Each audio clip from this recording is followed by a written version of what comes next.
Welcome to Sanctus Custom Restorations, where I hope to bring a variety of different content, and not just content, but some restorations to bring some old gals like this back to life. Right here, sitting behind me, is a 1982 Chevy C10 Custom Deluxe, or more or less a Cus-Ux, whatever we got going on with that. But besides that, this thing has a few issues with it. I'd like to get this thing running by the end of the year, or even sooner if possible. Definitely needs some body work, but there is no dents in the body anywhere. Just some rust in the fender wells in the back, and a little bit of spots that just need to buffed out or whatnot. But I think I'm going jet black, gloss black with this here. Not sure yet, but I think that's what I want to do. I also have a 305 Chevy small block V8 in here. I also do have a 454 big block Chevy, but it's a 97. It's a Vortec motor, which I have seen some carbureted transformations with those, but not sure what I want to do with that yet, because if I go that route, then I'm going to have suspension to beef up in this thing, even the frame, depending on how much power we're putting behind that thing. But the small block that's in here isn't in bad shape. The timing's off just a little bit, but we also only have a 3-speed, an old 3-speed transmission in here that's not doing so hot, and I think the rear diff is also pulling itself and getting ready to grenade on us. So, other than that, I'm going to go ahead and walk you guys around the truck a little bit. This is going to be the journey, starting on this 82 Chevy C10.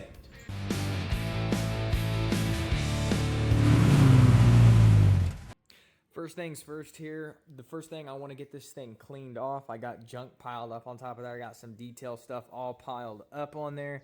Got some stuff in the bed, but I do want to show you guys the rust that I was talking about right here in the fender wells. I kind of, sprayed some stuff over there, hopefully just to slow down the rust process a little bit, but this whole thing can get cut out of here and you're redone. These tires probably only have about 5,000 miles on it. They still have the rubber tibs on there.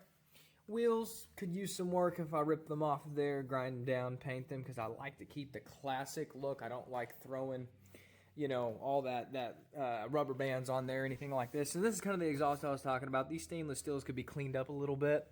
The underneath the frame actually doesn't look too bad. That's something I want to cover. The interior's not too bad. I'd like to definitely show you guys this. The seat isn't in bad condition. It's just sun faded. It does have some cigarette burns down here. I did repaint the roof in here solid black, and kind of fix some rust and holes on the floor and stuff like that. Want to give you guys a little bit of a front shot right here. Not too bad, nothing's really damaged, just a lot of paint wear on that grill and everything like that. That was painted in right here. That's obviously not the real emblem that's in there. Somebody had painted yellow in there, but hey, it looks good for now, right? These headlights look pretty new. There's no fog, there's no scratches or anything like that. Heck, there's not even any bugs on there. We want to take a look under the hood. Okay, here we go. So right over here, we clearly do not have a AC or even a heater box or anything like that. We do have the AC ball thing up there. Don't remember exactly what they call them, but it's an evaporator, I believe is what it was. So right here, we got an Elderbrock air cleaner on here. It's not too bad, maybe a little bit of dust in there, but we got some Chevrolet valve covers on there. Looks like a decently newer alternator right here. You can see we got some nice headers on there and all that good stuff. The master cylinder doesn't look too bad. As far as I'm aware, the brakes do work. It looks like they bypassed the heater core completely and just went straight to the block from the radiator. Do have an aftermarket 3-row radiator in here and a little custom overflow right there. No battery in it at the moment. I'm working on getting that done, situated. And once I do, then we can go ahead and start cranking on this, because this does run. I'd like to let you guys hear what it sounds like and all that good stuff. It does run, but I'd like to start a teardown. But before I do so, I'd like to get it running first, so that way you guys can hear what it sounds like now alone. Definitely I'm going to show you under the truck here in just a minute, so that way I can show you what leaks going on. It is transmission fluid, that is confirmed. So as we can see here, the leak is obviously a problem. This has been sitting for about 4 months without running, so that's doing that without running. I have confirmed that that is transmission fluid, unless there's a little bit of oil mixed in there. Do believe it is coming from the transfer case. So either we got a leaking seal up in here, or we have a pan leaking somewhere, which looks like it is dripping off of it here. Header's down here in pretty good condition. The exhaust is pretty much brand new all the way back. There is true duals. Those are some flow masters on there, so it does sound pretty low, rumbles pretty well, and sounds pretty good. As you can see right here, we got some more leak up here, so we definitely got a seal coming out of here, the drive shaft leaking as well. So I'd like to get started on this. Running out of daylight, got to fix the lights up here in the shop.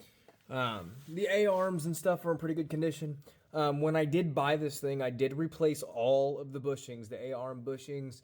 The suspension is completely brand new, except the leaf springs, but that is completely all right though. Leaf springs are in complete good condition. Give you a little bit better view in here. The dash isn't in the greatest condition. It is cracked. The control panel here, the heater panel and stuff like that, it's just sitting in there. But I would like to completely strip the interior, make sure all the wiring is redone, because some of the wiring doesn't work.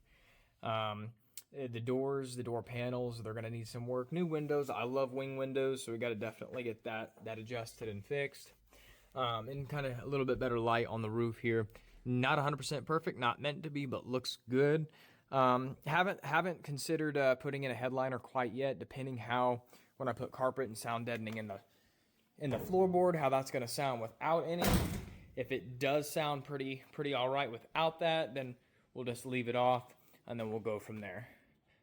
All right, so that is going to do it for right now. I definitely wanted to give you guys a walk around, kind of explain what kind of dream I have for this thing here. This is my own personal truck. I've had it for about 4 years now. Definitely want to rebuild the soul in this thing and bring it back to life. That 305 does sound great as it sits, like I was saying. The timing is a little off, so that has to be adjusted. It does have an aftermarket timing chain in there that I did not put in there, so I don't know what I'm working with. It doesn't have any markings on it, so we got to be working with that. Kind of limited on tools at the moment, and as you can see, some light in the garage. Got to get that fixed, but that's coming soon. I also, like I said, I also have a 454 set in the Suburban I would like to convert over to a carb. So if you guys want to see any projects with that, I'd like to throw that into something older. The Suburban is completely rolled, or I would just, do it where it sits, because I love old Bourbons. Bourbons are a truck with 9 seats, if you ask me. That's going to do it. So thank you for tuning in to Sanctity's Custom Restorations, and I hope to see you again. And I hope you guys come back to see the life, come back to this.